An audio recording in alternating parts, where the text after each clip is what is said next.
Hello student, welcome to my channel online tutorial by Vishali. So today is the video number 3 of fluid dynamics. Okay, chapter is same, equation of continuity.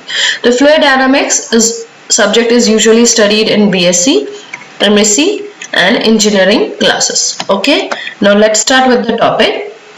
If you feel my videos are helpful for you, so please subscribe to my channel and share my videos with your classmates. So now start with the topic boundary surface. Today we will discuss about boundary surface. Question usually come in this form: derive required condition for a surface to be possible form of boundary surface. Okay, you have to check what is the condition that a surface can be a boundary surface. Answer starts from here.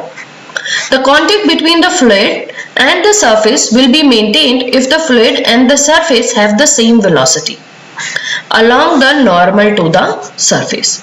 Let P be any arbitrary point on the boundary surface, and the boundary surface equation is F is a function of RT equal to 0. R is position of that particle.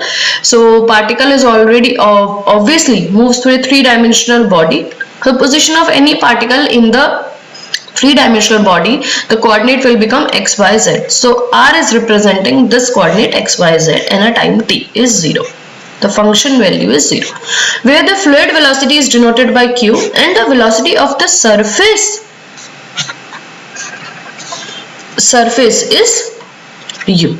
Okay, the surface velocity is u. Now I'll tell you how. See, this is three-dimensional body. Okay, and the velocity of the fluid is q. So q has three components for the direction x, y, z. So it can be written as ui plus vj plus wk. Okay, so if I'll say this is x-axis, this is y-axis, and this is z-axis.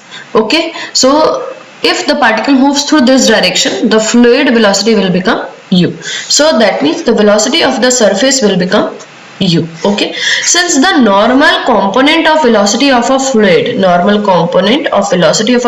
means a perpendicular force occurring of the fluid is represented by normal component is equals to the normal component of the velocity of the surface.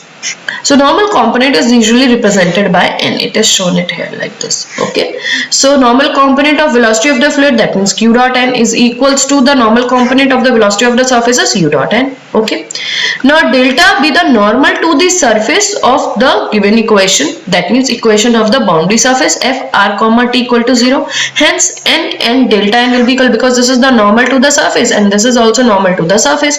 So delta f can be n can be replaced by delta n from the equation 1. So this will become equation number 2. Q dot delta f is equals to u dot delta f.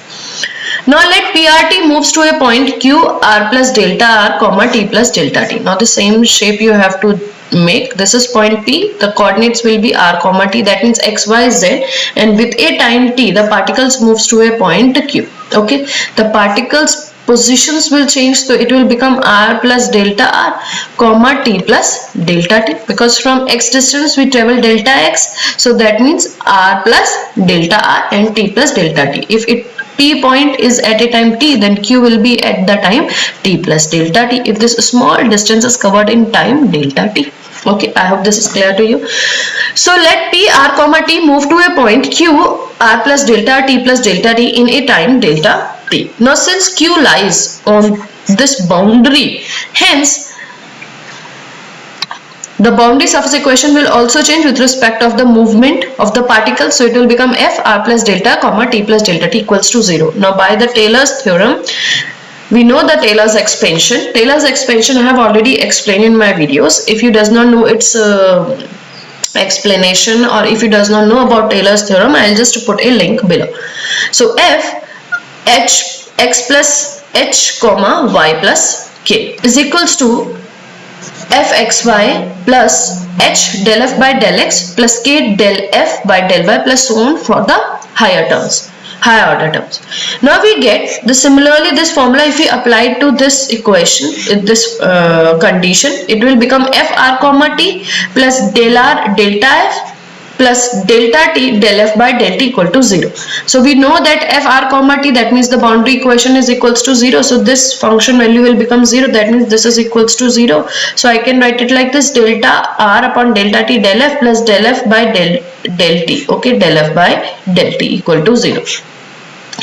Or I can write it like this: del f by del t is equals to minus times of dr by dt del f. Now what is this? Distance upon time taken is velocity. Velocity is represented by u, so it will become minus u delta f. And you also know that q dot n is equals to u dot n. So can I replace u value by q value? Because it is delta f, like q dot delta f is equals to u dot delta f. It was the equation 2 and it was the equation 1. So I'm using the equation 2 here. I can write it like this: minus times of del f by del t is equals to q dot delta f, this one.